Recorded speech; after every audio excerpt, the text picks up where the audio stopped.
Përshëndetje dhe mirë se vini në Çamiko, si çdo të premte në orën 8, ju ftoj në një bisedë në këtë tryezë të bardhë, pa diskutim për të kujtuar më të bukurat, po edhe për të mos heshtur mbi çamërinë tonë, mbi Kosovën, ndoshta mbi Preshevën dhe plot troje të tjera të shqiptarëve që pa diskutim kërkojnë dinjitetin e vet si një komb që lufton bimshëm edhe në ndeshjet kombëtare, po edhe në tryezat e diskutimeve zakonisht.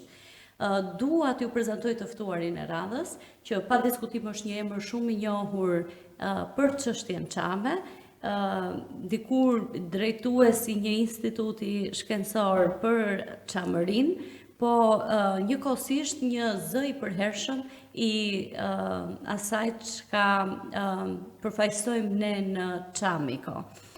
Ahmet Mehmeti, profesor, po njëkohësisht studiues, shkrimtar, autor i disa veprave letrare, jo letrare, studimore, shkencore, nuk e di sa dhe si mund t'ju prezantoj unë drejt juve. Faleminderit shumë që keni ardhur në këtë tryezë diskutimi dhe në këtë takim. Mirë se ju gjeta, faleminderit juve për këto emisione kaq të bukura, kaq të larmishme, plot emocione, po dhe shumë informacion.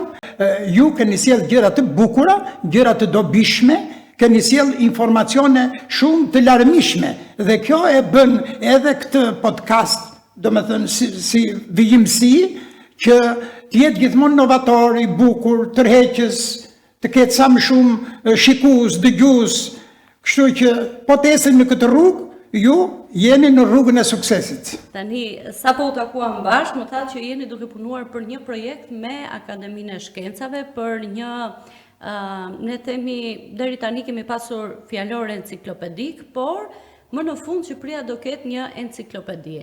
Sa e vështirë ka qenë për ju, që nuk besoj se është e vështirë, që të mblidhni emrat e shqiptarve të çamërisë, ata që kanë shndritur dhe që janë yje të vërtet, edhe që do duhet t'i njohë gjithë Shqiptaria kudo ku janë. Po, patjetër. Është një gjë e mrekullueshme që të dyja qeveritë e Republikës Shqipërisë dhe Kosovës ka rënë dakord në një nga projektet më madhor me vlerë të jashtëzakonshme shkencore, po edhe kombëtare duhet thënë, e ndërkombëtare, sepse ne si popull, si komb, jemi të lidhur edhe me kombet e tjerë, kështu që ky fjalor do jetë kjo enciklopedi, se jemi mësuar me fjalorin, po kjo do jetë enciklopedia e parë shqiptare. Është botuar një fjalor dikur në vitet 85, pasaj u botua edhe ky në 2008-2009 në 3 vëllime, kurse tani do jetë një enciklopedi dhe do jetë mrekullia vet, pasi këtu do jenë të angazhuar shumë shkrimtar, artist, historian, specialist, enciklopedist, dhe në këtë kuadër do të ketë edhe vendin e vet çamëria me të gjitha çfaqjet e saj shkencore, kulturore, artistike, kombëtare, historike, gjeografike, gjithçka me i fjalë, ashtu si që ka vetë emrin enciklopedi. Pra gjithë dijet, artet, kultura do vendosen në këto që mund të jetë 10 vëllime, mund të jetë edhe më shumë, pra si që kanë gjithë kombet e tjera të preparuara. Qik me vones jemi ne, po më mirë vonë se kur, dhe kuptohet që në këtë vones ka edhe të mira vonesa, sepse futen fjala e fundit e shkencës, e diturisë. Kështu që këto vëllime, kjo vepër madhore, kjo duhet të thënë që është vepër madhore, kjo do ketë gjitha ato që i kanë munguar Shqipërisë deri sot si kulturë, si dije. Dikush i bë për vete, dikush thotë ky është i këtij kombi ose atij kombi. Duke i sjellë në enciklopedinë tonë ne pasaj do i qojmë ata në enciklopeditë e tjera edhe të kuptojnë se këto figura madhore nuk janë të atyre kombeve tjere, po janë të shqiptarve. Po si morëm ne, ata do kalojnë përmes enciklopedisë shqiptare në enciklopeditë e tjera të botës. Pa diskutim. Dhe kjo është një formë krenarie edhe për neve, por që të kap në një plag që më shqetëson mua, po me siguri u shqetëson edhe juve. Enciklopedia që po rishkruhet tani dhe ju thatë më mirë vonë se sa kur, po si është mësuar historia e çamërisë në tekstet e shkollave, ndoshta në tekstet akademike, në tekstet studimore që shpërndahen në fakultete, sa din shqiptarët për çamërinë? Po, kjo është një çështje shumë problemore. Dhe sa plagë vjetër është, se mund ta diskutojmë dhe mund ta rimarrim edhe sjelljen e 50 viteve diktaturë, një lloj heshtjeje për të folur publikisht, pra ishte e vështirë që unë të mund ta bëja këtë podcast ose këtë tryez diskutimi në atë periudhë. Pra, pse kemi ne këtë mungesë informacioni dhe pse nuk arrim ta shkruajmë historinë ashtu si që duhet? Kujt nuk I intereson që mos ta shkruajmë historinë? Po, absolutisht. Kështu është. Ne kemi probleme me edukimin, me tekstet e shkollave. Kur them shkollat, që nga shkollat elementare, nëntëvjeçarja, shkollat e mesme dhe shkollën e lartë.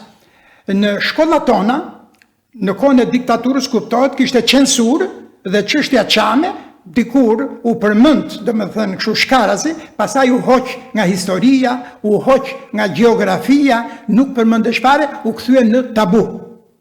Edhe me përmbysjen e regjimit monist, përsëri u duk në fillim çështja çame, sikur po merrte një rëndësi, u miratuan edhe ligji I gjenocidit grek kundër çamëve, mirë po kjo arriti një 10 vjeçar dhe pasaj përsëri filloi, si thua, tabuizimi I çështjes çame.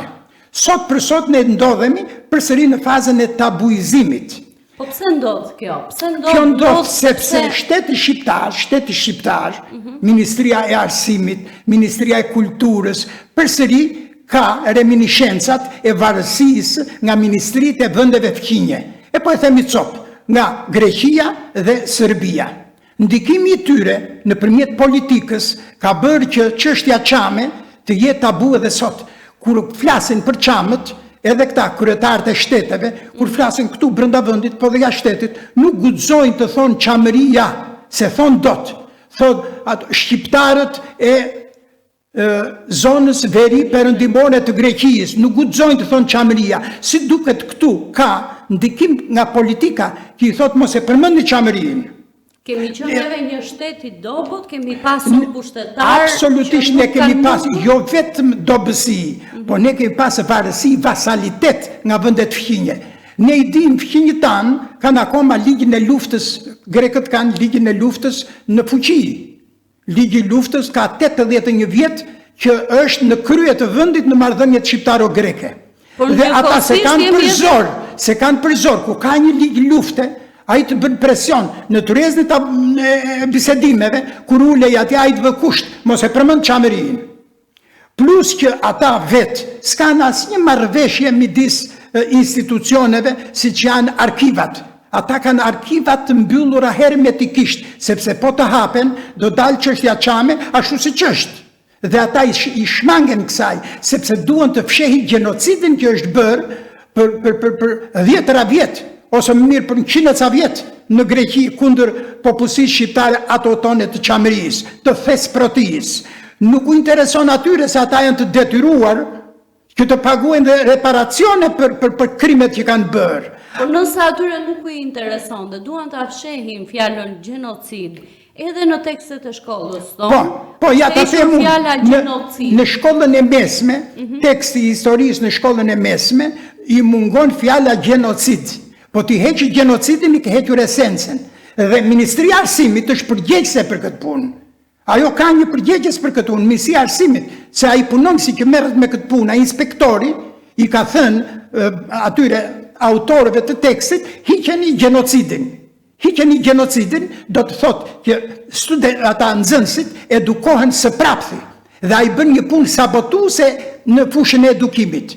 Pra nuk tregon atje, tregon që këta shqiptarët e çamërisë kanë ikur nga çamëria me spastrim etnik sikur kanë ikur me këngëvalle ata. Jo me dhunë. Dhe jo atje është derdhur gjak fëmijësh, pleq, plakash, janë bërë krimet më monstruoze, janë pjekur fëmijët në furrë, janë qarë barqet e nanave. Pra këto ata nuk duan këtë ashtu, sepse prish harmoninë shqiptaro-greke për shembull. Kurse harmonia realizohet kur thuhen gjëra të vërtetat ashtu siç janë, dhe ata duhet kërkojnë falje publike. Mirë po e kundërta ndodh që hiqet ebërqamëri nga tekstet, hiqet gjenocidi nga tekstet. Pra këtu kemi absurdin, kush e ka fajin? Qeveritë shqiptare. Kush konkretisht? Ministria përkatëse, Arsimit e Kulturës, ministrit, këto dy ministri. Këtu janë futur këthetrat, dora e zgjatur e racizmit ultranacionalist grek. Pra kemi të bëjmë me një racizm biologjik, një racizm, si të thuash, genetik. Pra Greqia është një shtet që mban ligjin e luftës, që bën çmos të fshe gjenocidin.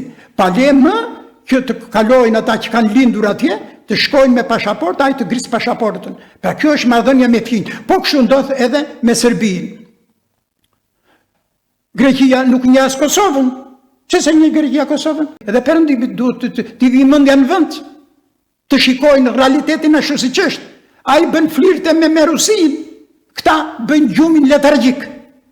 A jemi ne pak më të fortë si shtet sot pas 30 e kusur vitesh tranzicion, në kuptimin që a mundemi neve të bëjmë presion qeverive, qoftë edhe asaj greke apo ministrave kur vinë për vizitë këtu dhe shtrojnë tema të ndryshme diskutimi, që jo vetëm ata të kërkojnë dhe ne t'japim, po edhe ne të kërkojmë edhe t'jetë një marrëdhënie dypalqe. Po, duhet kemi marrëdhënie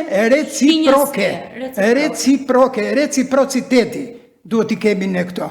Nëse ai thotë bën në mënyrë të një anshme, do ta zgjeroj kufirin detar me 12 milje, ne t'i themi ndalu bek se ka hendek, siç i thot Turqia. Bën dot lojra me Turqinë, ai mësuan me dhunë greku. Greqia. Pra, ai duhet veprojë në mënyrë reciproke. Nuk preket kufiri detar në mënyrë absolute, s'preken kufit në Evropë. Si guxon Greqia prek kufirin detar? Është i shenjtë kufiri në Evropë. Së shmarë në një vendim ndërkombëtar që të preken kufit. Po prek kufiri, ke prekur vijën e kuqe. Ai në mënyrë të njëanshme bën harta i çon edhe në BE. Tani BE duhet i hapen syt. Mos bëj gjumë kur Greqia het shkelma. Po ka ndërkohë në tryezën e diskutimit edhe presionin se ka në dorë kartën e antarësimit të Shqipërisë. Kartën e antarësimit Greqia ka konflikt interesi. Evropa nuk duhet të dëgjojë Greqinë fare. Greqia është një shtet me ligj lufte. Kjo nuk e vën në standardin evropian perëndimor. Kjo është në kundërshtim flagrant me ligjet e Evropës. Në kushtetutën greke mungojnë të drejtat e minoriteteve kombëtare. Kështu që kushtetuta greke është mjerim njerëzor, është burg popujsh. Ajo ka ligjëruar burgun e popujve për të gjithë minoritetet kombëtare në Greqi, që janë turqit, slavo-maqedonësit, egejcit, shqiptarët. Atje ka dy lloj shqiptarë, shqiptarët autokton arvanitët, edhe shqiptarët autokton çamët, plus shqiptarët që kanë vajtur atje, pra 3 lloj shqiptarë që kanë vajtur nga halli dhe që atje kanë pësuar keq me heqjen e identitetit kombëtar, mohimin e gjuhës, mohimin e emrave, ndrimi i emrave, ku bën vaki. Edhe kanë pasur frymëzim kishën. Kisha greke është kishe inkriminuar. Ajo duhet të kërkoj falje vetë kisha greke për genocidin, sepse ka qenë në krye të kriminalëve të Napoleon Zervës, e ka frymëzuar, e ka nxitur Napoleon Zervën që të bëjë genocid dhe e ka bekuar atë. Pra BE-ja duhet të jetë vigjilente për këto zhvillime të ekstremizmit, të racizmit.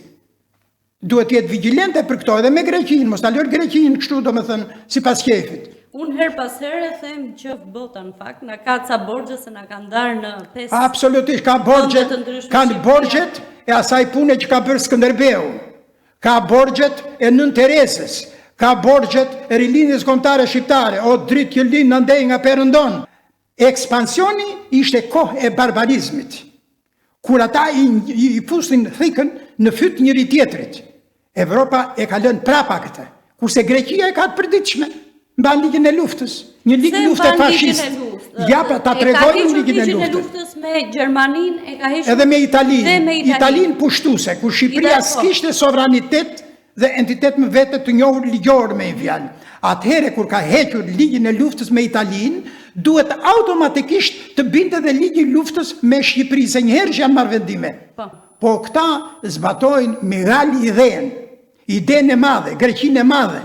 Greqinë në kufit e perandorisë bizantine. Këta dhe sot jetojnë me ëndrat bizantine të priftërinjve edhe të racistëve, ideologëve racist grek. Dhe sa trisht të duket kjo situatë, ose sa revoltuese të duket kjo situatë, në një kohë kur bota është e hapur dhe pa kufi. Ne sot, si shqiptar të çamërisë, si shqiptar të lindur në Shqipëri, mund të jetojmë, mund të punojmë kudo në botë, na pranon bota kudo me emrin ton. Amerika, Franca, Gjermania. Përtej oqeaneve e kudo në botë, pra në çdo cep të botës. Po ne nuk mund të shkojmë dot në shtëpinë tonë. Të shkelim në shtëpinë tonë. Pa pasur faj, pasi ne ka masakruar njerëzit, në familjen tim janë masakruar 6 vetë, 6 kushrit babait tim. Është masakruar gjyshi im në moshën 40 ca vjeç. Koti kërkonin në armë, por ai s'kishte armë. Pra e masakruar, e bën copë që i pren veshët ato, dhe një fotografi na dha një fëmijë ynë, domethënë grek, erdhi e solli fotografi, të vetme relike që kemi prej tij. I grabiti shtëpinë e gjitha ato, edhe nëna ka qenë më shumë se 1 muaj në burgun e grave në Filat. Edhe e shpëtuan britanikët, që e sollën të gjallë në Shqipëri. Ishte misioni britanik që edhe ai ka gjunahet e veta atje që shikonte, atë masakër, edhe nuk merrte masa, po vetëm i mori edhe i përsolli deri në kufi. Pra kjo është gjendja. Duhet i thras mendjes politika greke, se është shumë e vonuar, Shqipëria po hyn në BE, dhe që të hyjë në BE nuk duhet të ketë probleme midis Shqipërisë dhe Greqisë, duhet merret vesh në momentin e fundit. Përndryshe, Shqipëria, shteti shqiptar, duhet që në bazë edhe të asaj të ligjit gjenocidit që ka miratuar, por në bazë edhe të drejtës ndërkombëtare për mbrojtjen e minoriteteve, në entiteti kushtetutës Shqipërisë, t'i kërkoj OKB-s, Këshillit të Sigurimit. Pra atje duhet quar çështja shqiptare gjenocidi. Duhet quar në NATO. NATO të vijet zyrtarisht, asa ajo i di kështu, po zyrtarisht nga shteti shqiptar, ka detyrë shteti shqiptar të njoftoj për gjendjen e luftës me Shqipërisë edhe Greqisë. Deri kur do vazhdoj ky? Ka 81 vjet. Deri kur do vazhdoj ky? Ne kështu do jemi në gjendje lufte për jetë, dhe kjo bëhet vetëm për çamëri, në asgjë tjetër. Nuk ka qëllim tjetër kjo. Qëllimi pse Greqia e shtyn abrogimin, pra bërjen zero të ligjit të luftës, është vetëm e vetëm që ata të mbajnë trojet etnike shqiptare atje. Janë troje etnike shqiptare ato, pavarësisht në suazën greke. Janë tokat e minoritetit shqiptar autokton në çamëri, në Thesproti. Flasim se atë se thon do çamëri ata, po duan Thesproti, ta themi ilirisht ose epirotisht. S'ka pas vend grekët në Epir. Piruaj e Epirit, nuk tha piruaj e Llavës, se po të shoh do të thashë piruaj e Llavës. Piruaj e Epirit. Epiri ishte tokë e barbarëve sipas atyre që nuk flasin greqisht, nuk flasin helenisht, nuk flasin gjuhën e helenëve, e Llavës, po flasin një gjuhë tjetër berbere, duket atyre është një lloj nënvlerësimi pak. Ne njohim historinë e Greqisë, letërsinë e Greqisë, njohim artin grek, e njohë dhe s'kam asnjë paragjykim, sepse ai është i popullit. Është gjenia e popullit. Të gjithë popujt kanë gjenitë e tyre.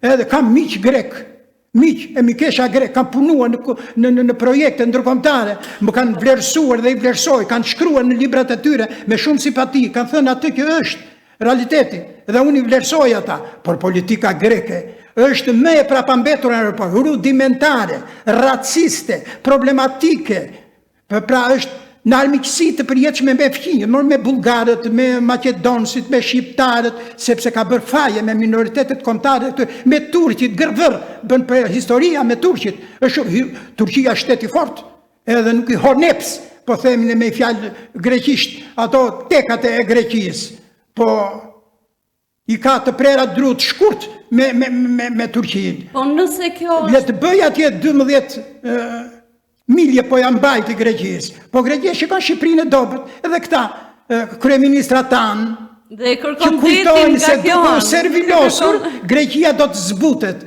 Nuk zbutet Greqia.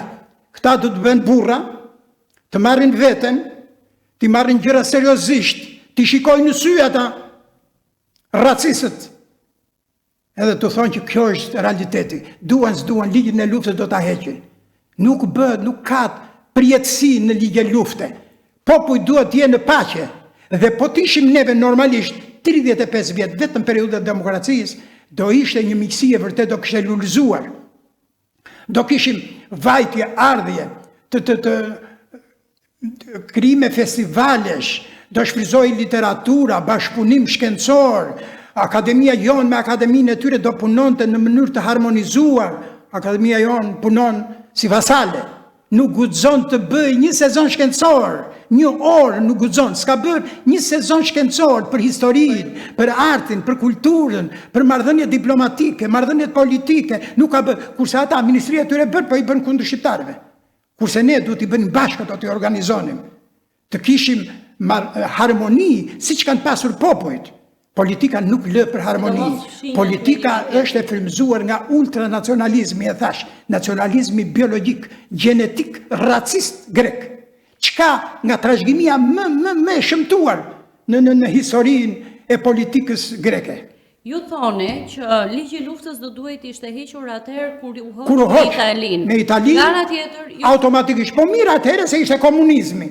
Po tani në kohën e Sali Berishës, që zguxoi ta hapte gojën për heqjen e ligjit luftës. Po në kohën e Edi Ramës, që s'po guxon, unë uroj që t'i vi guximi dhe ta thot cop me dignitet. A jemi miq, a jemi në luftë? Ne jemi në luftë, thot ai, ne duam mos jemi në luftë. Pa i thot jo, jeni në luftë, rini atje ku jeni, mbylleni, kyçeni, mos përmendni çamërin, mos përmend asgjë të vërtet. Rini sikur jemi në rregull fare. Siç thot një politikan shqiptar, marrëdhënie të shkëlqyera, thot ai dhe vërtet ulërin. Ato janë marrëdhënie të shqyera politike. Marrëdhënie të shqyera politike. Dhe unë do t'ju vë përballë disa mendimeve të ndryshme. Nëse thoni ju që ky ligj lufte qëndron vetëm për hir edhe për shkak të çamërisë, atëherë pse duhet Greqia të mos njohë Kosovën?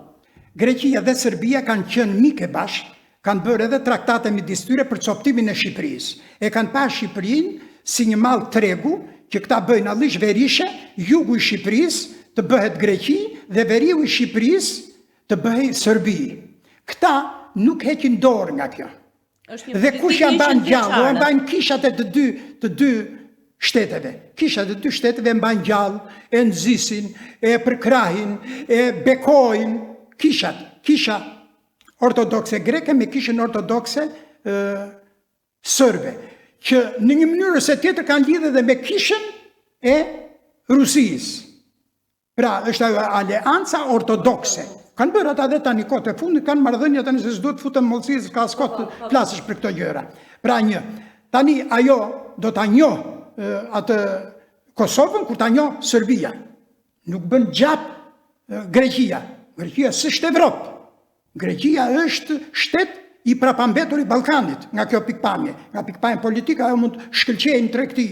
Kemi parë edhe ekonominë, po paguajnë ata taksapaguesit evropianë perëndimorë për ato proçkat që bëri ekonomia greke që ra në fund botës. Ne e dimë se çpësuan ata atë krizën financiare. Grekët për këtë janë të aftë krijojnë kriza financiare. Kriza në marrëdhënie me vendet fqinje. Këto i ke gërnjarët, i themi ne, qamshe, do me grindavecët, për t'i marrë vesh gjithë shqiptarët, midis fqinjve. Një mendim tjetër është që ne jemi vërtet në letra me një ligj lufte aktiv, po nga ana tjetër jemi miq. Dhe ju e thatë, ne kemi pasur miq dhe kemi bashkëpunuar me studiues grek, kemi bashkëpunuar me autor grek, unë kam pritur dhe kam intervistuar shkrimtar grek, unë artist, këngëtar, pa diskutim lexoj letërsinë antike greke, e vlerësoj shumë një artist grek që vjen dhe performon në Shqipëri, ashtu se kurse besoj që duhet ta presin edhe ata një këngëtar shqiptar në Greqi. Pra marrëdhëniet midis popullit në vetvete janë shumë miqësore. Po, ashtu janë popullit janë miqësore. Për ta përforcuar këtë gjë, mund të them që edhe midis shqiptarëve të çamërisë para gjenocidit ka ekzistuar një bashkëjetesë e jashtëzakonshme midis çamëve musliman, çamëve ortodoks, midis shqiptarëve dhe fqinjve grek që kanë pasur. Në këtë këndvështrim nuk duket sikur mes popullit dhe mes masës së gjerë nuk ka një ligj lufte. Pra ne nuk e ndjejmë që kemi një ligj lufte. Jo, ne ndjejmë, ne çam të ndjejmë, se unë nuk shkoj dot në shtëpi, nuk gëzoj dot pronën time, ai është aktual, ai është i zbatuar, ai zbatohet çdo ditë. Pasuritë e mia që ka marrë Greqia, i ka në bankën greke. Pasuritë e çamëve janë të depozituar në bankën bujësore greke. Ullinjt, se atje i vjel kisha ullinjt. Prandaj s'ka interes ajo të vend çamët në ullishtat e tyre, në tokat e tyre, në kullotat e tyre, i shfryzon kisha greke. I shfryzon kisha, i shfryzojnë të tjerët atje, dhe ata japin taksën për pronarin dhe taksën për shtetin. Pra shkon edhe taksa për pronarin, atje se shfryzojnë toka, se është pronë e tyre, nuk është pronë as kujt ajo, s'kan ata tapi, ata nuk guxojnë të japin tapin, se është ku, si, qysh, mi që dokument i ke dhënë ti pronësin, se ashtu do dilin gjitha burra, hajde të marrim toka atje, hajde marrim det, hajde marrim kullota, male, fusha, hajde marrim pyje. Ato janë pronë e çamërve në çamëri. Këto tani prodhojnë para, dhe këto para grumbullohen në bankën, depozitohen në bankën bujqësore greke, janë atje. Edhe sikur të vem ne atje, banka do të paguaj parat, ngrej shtëpit, pallatet, ato që ka prishur, t'i bëj të reja fare. Edhe nuk preket as arka e buxhetit shtetit as gjë, janë në bankë, edhe ato vetëm shumohen. Do t'i paguaj këto Greqia, do, se është ligji ndërkombëtar, nuk mund të prishet sistemi botëror i ekonomisë, sepse do Greqia të mbajë të pushtuar pronat e çamëve. Jo kur, s'bën vaki, do t'i paguaj kokër me kokër. Po të kërkoj falje. Urdhro? Pra ju thoni, nëse unë them që ligji i luftës është aktiv dhe prodhon dhe ligje të tjera. Ka prodhuar ata, kanë prodhuar ligje të tjera, si kadastr, ligji për kadastr. E kanë prodhuar sipas kefit, e kanë shkelur rregullat e normat ndërkombëtare. Do ta anullojnë edhe atë, jo vetëm i 1940-s, po i 68-s, i 98-s, është një seri ligjesh që mbanë Greqia, se ne themi ligje luftës, ligjet e luftës të bëra në kohën e luftës dhe pas luftës në kohën e paqes. Ata kanë bërë ligje lufte në kohë paqe. Përveç ligjit parë, që është ligj në kohë lufte dhe ligj fashist i kohës luftës 1940. Këta ligjet e tjera janë prodhime në kohë paqe për të grabitur pronat e shqiptarëve çamë të thesprotis, domethënë të çamërisë. Pra nuk i njohin këto si njohin ndonjëherë as profesorët. Le që nuk i fusen as në libra që ti marrë vesh njeri. Këto po them unë jam ekspert i marrëdhënieve ndërkombëtare. E i njoh mirë këto, i di mirë këto, me këto jam marrë gjithë jetën. Ke shkuar në çamëri dhe... Unë jam non grata në çamëri, në zonën e çamërisë, me lejet kryeministit grek, unë kam marrë të drejtën të vizitoja gjithë Greqinë me përjashtim të Epirit. Se kanë qenë të detyruar, se u dilte boja atëherë, edhe kryetari i parlamentit shqiptar, i miqësisë shqiptaro-greke, kishte njohje me Mitsotakisin e asaj kohe, e morin telefon se zonit na linin të shkonim për binjakëzim midis Elbasanit edhe Selanikut. Ti nuk po shkoje si shqiptar i çamërisë? Unë po shkoja si shqiptar, si antar i Këshillit Bashkiak të Elbasanit në kuadrin e marrëveshjes për binjakëzim, që s'u bë kurrë.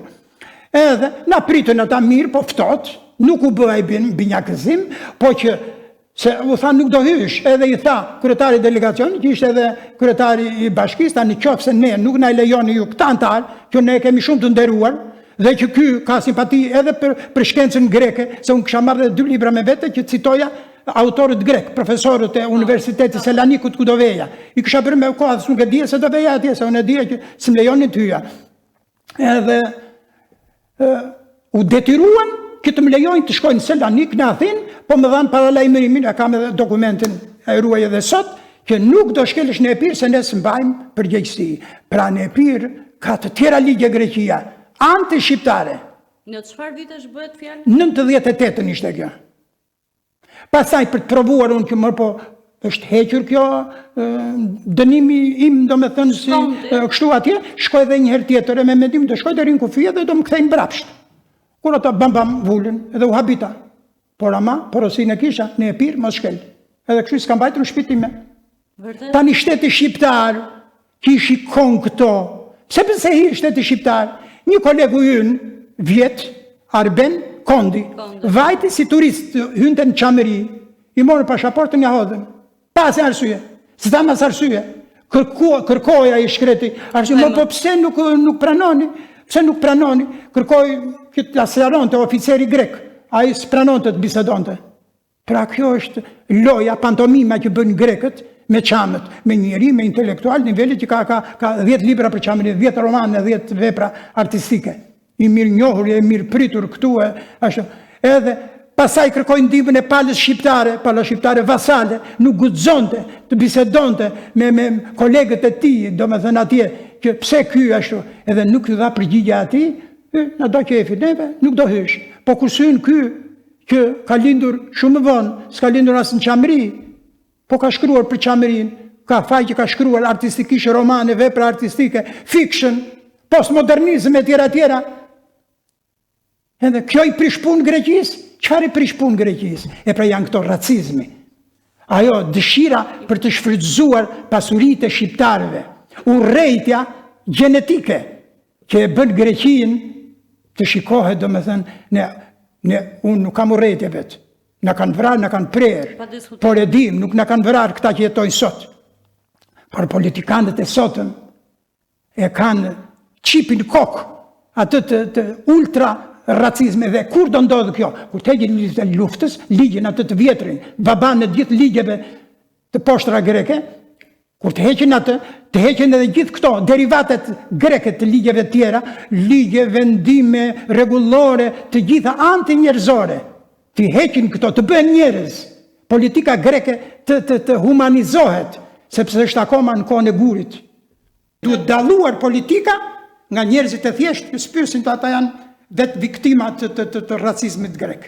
Vetë unë një ditë do të dalohet gjuha, edhe sot, nëse një fëmijë ortodoks, shqiptar, thot një fjalë në oborrin e shkollës në Greqi, në Filat, në Prevez, në Paramthi, e diku tjetër, thirret babaju se nana nga korrofillagjia, asfalia greke, i kërkon llogari, pse s'ka edukuar fëmijën? Pse ti thot buk, psomiut? Pse ti thot buk? Pse ti thot ujë, nerojt? Kupton? Çfarë racizmi? Që 36 është miratuar ligji rajonal të mos flitet shqipja në publik. Cilin vend të botës ka norma të tilla? Antihumanizëm. Antihumanizëm pa diskutim edhe antihumanizëm. Po të bënim ne kështu me këta të dropullit edhe ashtu. Ku ne sillemi ata si vëllezër, tamam, unë kam shok grek atje. Kur u ngrit monumenti i atij Mitsotakisit, babait, atij grekut anti-shqiptar, kur u ngrit monumenti, ai protestoi, tha ç'është kjo, tha shoku im nga Gjirokastra, që është nga fshati Derviçan. Çdo ky këtu tha. Çdo ky. Kjo është shprehje tha e servilizmit politik shqiptar, që me paratë e shqiptarëve vend ngrej monumente Abedin Din ose edhe Hasan Tasinit, i ngren Mitsotakisit plak.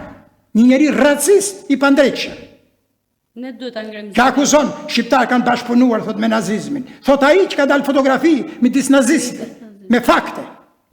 Duat më bësh 2 panorama ose më përshkruash 2 versione të ndryshme të shqiptarëve. Arbëreshët në Itali, që ruajnë gjuhën 500 vite dhe që festojnë këto ditë motin e madh, dhe shqiptarët arvanitasit në Greqi ose shqiptarët e sotëm që do duhet punojnë ndërtim me emrin nga si thua, Luani nuk e bën Leone këtë emrin në Itali, por ndërkohë Luani do duhet ta ndryshojë në Greqi. Jemi 2 vende fshinje. Jemi 2 vende fshinje. Është thënë miq se në njëri ka dhe ashtu të thuash, popujt mik janë. Daç i thua popull mik, popullit grek, daç nuk i thua ai është mik, sido që tjetë, se është popull. Po që popujt midis tyre janë miq. Pa diskutim. Absolutisht. Edhe s'ka asnjë lloj paragjykimi në këtë punë. Puna është e politika e thamë. Tani, politika italiane. Ja po të themën, politika italiane. Kjo nga koha e Skënderbeut që kanë vajtur Arbreshit aty. Arbreshët kanë sot të drejtën e arsimimit fillor në gjuhën shqipe. Po atje është edukimi kombëtar. Atje mësojnë gjuhën shqipe, mësojnë letërsinë shqipe, mësojnë historinë shqipe, gjeografinë shqipe, kështu që ata marrin edukim shqiptar. Dhe nuk e prek njeri. Kurse në Greqi nuk bën vaki që ai të mësoj Shqipen, sepse ata i trëmben Shqipes, kanë dhënë në kurs në shkollë, kështu do të thënë edhe ata në frikë. Po arvanitët kur ata i shkruajnë këngët e tyre në gjuhë shqipe, i shkruajnë me shkronja greke, se s'do greku, nuk do shteti grek. Ata në kushtetun e dyre, disi e kanë shkruar kisha ortodokse, dominuse, pa pikë në turpit, shkruajnë dokumenta, fjalë dominuse, do më thënë, s'ka demokraci në Greqi, fetare. Ata të gjitha xhamitë ato i zhdukën nga qytetet. Siç kanë zhdukur edhe në Çamri, kemi parë rrënojat e xhamive, të shtëpive, të gjitha ato. Në Athinë, thanë që do ndërtoni një xhami atje të paktën për syje faqe, për të mbuluar turpin e zi me i fjalë. Sot e ka ndërtuar, sa ka ndërtuar, por kjo as shton, as pakson. Kështu është. Përveç atyre që janë turqë atje, që edhe atyre turqë thonë janë i grek të muslimanëzuar. Pa diskutim. Ja kështu. Sepse në fund Pra, të ditës atje ndalohet shqipja, në Greqi, këta kanë arsim është. Ja, shqiptar janë atë. Shqiptar. Këta këndojnë Moje Bukura More. Pra ja perëndimi, po, Moje Bukura More, dhe andej ata me origjinë nga Moreja, nga Peloponezi janë ata që kanë vajtur arbresh në atë, në Sicili e në Kalabri. Në anën tjetër, plus këta që ikën nga urdhë? Në anën tjetër është Në anën tjetër heshje vdekatare. Heshje vdekatare. Një valle nuk e hedhim dot atë. Urdhë? Një valle çame. Një valle çame, na e duan atë se e kanë marrë vallën që siç kanë marrë fustanellën, i marrin, punë marrë është jehona e artit shqiptar. Është presioni i artit shqiptar, është vlera për sosmëria që ka pushtuar zemrat e popullit, ata kërcejnë Çamiko, kërcejnë vallën e Osman Takës. Edhe kjo ne krenohem me këtë, nuk u themi pse i morët. Kur si themi, të kërcejnë gjithë. Ata duan të shpallin edhe pan-helenike, pale po e vajtën edhe në UNESCO të ata bëjnë pronën e tyre. Kurse edhe fustanellën. Edhe mund të bëjnë, e kanë bërë sërmut me lahutë. Mund të venë për para shqiptareve ata kostumin e burrave atje me fustanell, ta bëjnë ata pronën e tyre, ata e veshin atje, e kanë shëmtuar për faqe zez, mbi gjuhë, faqe zez, kostumi shqiptar është bërë karikaturë në shihen e degeneruar greke, po e theme se po flasen i qikëshu. Më pëlqen shumë që ti thua kaq troç gjëra. Po troç fare që ta dëgjoj politika shqiptare. Kjo fjala ime nuk është për të dëgjuar grekët. Se grekët e diun i kanë mbyllur me shtup veshët. Po kjo është për të dëgjuar politika shqiptare. Se sa lart që ndrojmë ne me grekët, dhe mos na vit turp të shikojmë në kokër të syrit, këta fajtor të përhershëm deri më sot. Këta e fajtor, genocidist, dhe bën politikë genocidiste. Të pa skrupull. Kjo është fjala më e bukur që mund të themi atyre. Të pa skrupull. Mos përdorim fjalë licencioze, kështu se kemi zakonin e shqiptarit. Ta thash, ne njohim, më thash jam krenar që njoh kulturën greke që nga lashtësia, mesjeta, sot i kanë përkthyer grekët në shqipe letrare elegante, edhe siç ta thash, kam shok, miq, kjo nuk e prek fare. Nuk e prek fare miksin midis popujve. Politika greke nxin në të gjithë drejtimet. Faqja e zezë. Turpi, njolla e turpit në Bashkimin Evropian është Greqia politike. Nëse, duhet ta bëj shumë qartë këtë pyetje, nëse do të ishe pjesë e një grupi profesorësh, autorësh, historianësh, do të jetë e mendojmë se do të jetë një konferencë shkencore historike. Po. Dhe ju do të kishit hapësirën tuaj për folur mbi këto marrëdhënie që ne kemi sot dhe çfarë mund të ndryshoj për të qenë miq politika ose vendimmarrja ashtu sikurse janë popujt mes njëri tjetrit. Cilat do të ishin pikat që do të kërkonit juve të rishiheshin në marrëdhëniet midis Shqipërisë dhe Greqisë? Të hequr ligjin e luftës, se s'ka muhabet pa hequr ligjin e luftës, e para fare. Pa hequr ligjet e luftës që ka bërë Greqia blok. Dosjen e ligjeve të luftës që ka me Shqipërinë. Pa hequr ato, të gjitha muhabetet e tjera janë vetë mashtrim për Shqipërinë. Janë vetë mashtrim. Duhet hequr ligjet e luftës. E dyta, i hoqën ligjet e luftës, puna e parë fare, të ngriheshin komisione dypalëshe, të kompensoheshin dëmet që i kanë bërë shqiptarëve në Çamri. Pasi të kishin kërkuar falje, mea culpa.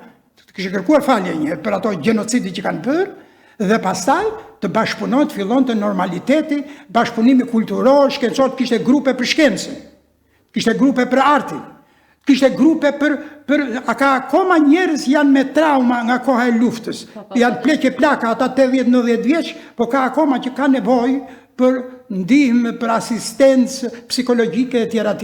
Se në njëri për tyri shpallet dhe kur ja kujton Çamrinë o babotët mos ma kujto, se akome i shpallen ato skenat e genocidit ati, ato pamjet makabre. Unë Pra kam pasur në kështu, dhe fakt kemi shembull të tillë, kemi shembull midis gjermanëve dhe atyre Çekët edhe gjermanët Franca, që ata i kanë rregulluar, kanë bërë këmbime, ngritur grupe, kanë funksionuar edhe janë marrë vesh me fjalë për shumë gjëra. Megjithse ata ke gjermanët e Sudetëve kishte një forcë të madhe, një parti politike naziste. Ne s'kemi pas parti naziste ashtu, mund të ishte si në çdo vend tjetër, një 200 vet atje që më shumë i kishin grabitur grekët edhe në formë urrëtie për grabitjet që u morën tokat, u morën pronën, u morën nderin me i fjalë, edhe u bashkuar përkohësisht me gjermanët, se asnjëherë nuk i kanë dashur gjermanët, se gjermanët nuk thanë ndonjëherë që Çamria do bashkohet me Shqipërinë. Ata ishin nacionalistë, kishin idenë e tyre, po 200 vet. Ata kanë bërë gjyq falco. Me 2000 vet, ku futen edhe listat që në atë kohë ishin 2 vjeçarë. Kriminalë ata 2 vjeçarët. Pra Greqia, historia e Greqisë me Çamrinë është turpi i botës. Ndoshta u vjen turp, aq shumë turp, domethënë që të pranojnë këto, po do të hanë turpin me bukë që të normalizohen marrëdhëniet shqiptaro-greke. Ta hanë turpin me bukë. E u bën mirë. Pra 3 pika që ju pa diskutim ofroni janë të hiqet ligjet e luftës. Ligjet e luftës. Pa hequr ligjet e luftës, që do marrëdhënie është falco. Është marrëdhënie vasaliteti, është marrëdhënie turpi. Të kërkohet falje është pika e dytë. Falje e dytë, edhe e treta. Dhe e treta rehabilitimi. Reciprocitet në gjithë drejtimet, të barabartë me të barabartët. S'ka tjetër, çfarë privilegje kanë ata më shumë se ne? Ne kemi tonët, ata kanë tyret. Çfarë? Përse do na vi turp ne? Për heroizmin e Skënderbeut, që duan ta bëjnë për vetë. Absolutisht, ja. Për pirrën e Epirit, që duan ta grabisen edhe pirrën, për Maksim Artiotin, një humanist i mrekullueshëm që jetoi 25 vjet në atë dhe tani i thon Maksimu tu Greku, kur ai është Maksim Artioti. Apo për Çamikon. Apo për Çamikon, apo për kostumin elegant, më uniku në botë, që duhet jetë në UNESCO patjetër dhe jemi shumë të vënuar. Se gjithmonë e shqiptarë të vënuarit e botës. Kë do të çojë në UNESCO? Unë Osman Takën. Po, kostumin çam, burra gra, do të ishte atje. Ai e leku me po, gjyrë lila. vallën e Osman Takës, atë që i thonë ata Çamiko, e thonë vetë ata Çamiko.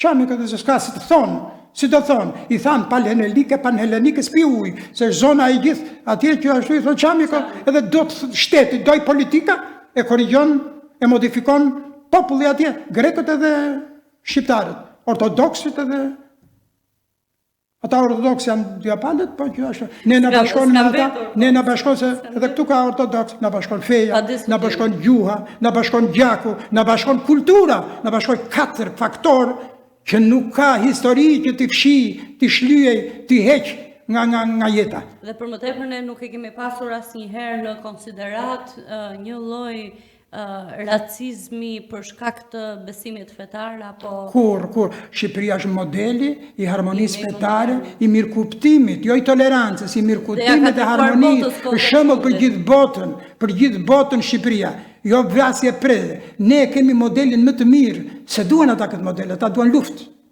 Edhe mbaj luftën. Në fakt duan luftë dhe kanë ligj lufte. Turpin e luftës. Doja të vitë njëri të më kundërshtonte mua këto. Doja një kundërshtar të fortë, bile atë grekun më fanatik të vinte këtu të llafosem, po të kish mend vetëm se pa mend. Unë nuk përpoqja pak, po nuk. Ti e bëre në mënyrë të përsosur, unë të falenderoj se ke qenë e mrekullueshme, se mua më thrasin shpesh kështu, po bëjnë pyetje janë pa përgatitur. Ti ke gjakun që të bën të jesh e përgatitur vetë, e ke në gen, inteligjencë gjenetike, të dalin vetë fjalët, mendimet. Edhe mua më flet zemra në diskursi ynë. Po, mua më flet zemra në këtë rast, po, jemi edhe në s'kemi urrejtje për asnjëri. S'kemi urrejtje për asnjëri.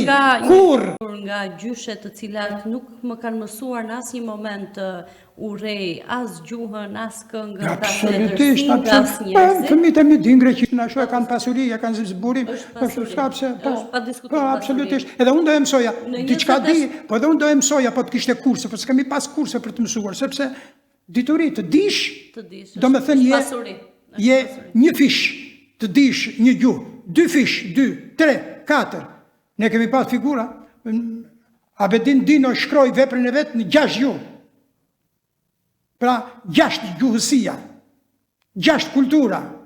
E mori 14 medalje Ari, Gjerdan Ari, u bë idhulli grekëve, idhulli turqive, idhulli që nga Britania, Franca, vendet e vogla që janë ato Hollande, Belgjike, që janë ato Italia, Spanja, e deri në Egjipt, në Persi, Turqi, pra medalje Ari, Gjerdan Ari, çfarë themun, kryqi i artë, gjysmëhënë e artë, pra me i fjallë, ishte njeri shembulli i qytetarit numër 1 të botës. E nuk i prishi punë, shkroi poezi edhe në greqisht. Edhe në greqisht, poezit më të bukura, të mrekullueshme, që konkuronte me shkrimtarët më të mirë grek të kohës me fjalë dhe i kishte miq.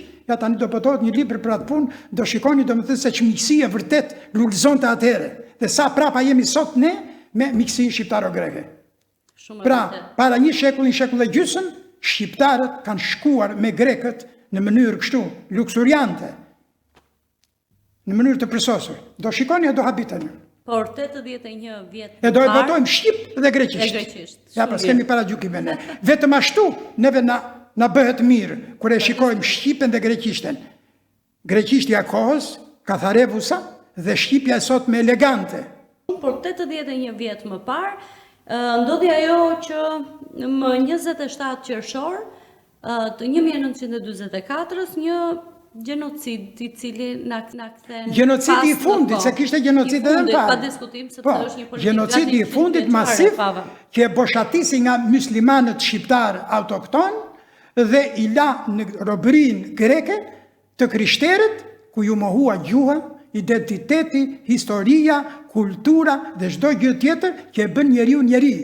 Ne kujtojmë gjithmonë në qershor, por ju jeni si ndër të paktët njerëz që unë njoh që nuk njihni vetëm qershorin, po flisni çdo ditë të vitit për Çamërinë. Po absolutisht. Ajo është aktualiteti i përditshëm.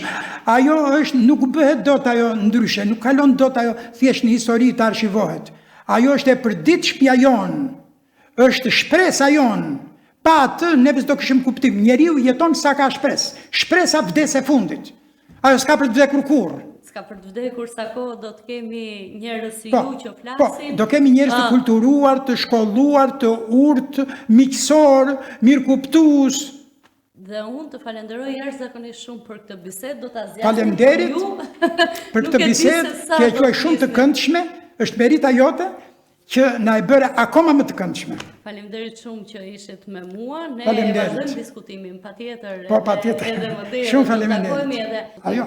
Edhe midis vlerave të shumta që keni shënjuar në libra, falenderoj shumë për fjalën Çamëri edhe për këtë si thua mbrojtje, revolt, zë dhe dashuri që keni për këto troje. Faleminderit shumë edhe. Faleminderit ju, edhe për emrin që keni zgjedhur Çamiko, nuk keni pas paragjykime, keni thënë greqisht këtij emisioni, që ta kuptoj dhe pala tjetër që këtu bëhet fjalë për Çamërinë, për Çamët, Çamiko. Pafshi, ju shkoft të mbar, e miru pafshin. Faleminderit. Faleminderit edhe ju dëgjues, shikues që na keni ndjekur në gati 15 takime që kemi zhvilluar së bashku deri më tani. Shkojmë drejt një përvjetori të rëndësishëm, po do të mbetemi sërish me një premtim tjetër, të takojmë të premten në orën 20:00 në Çamiko.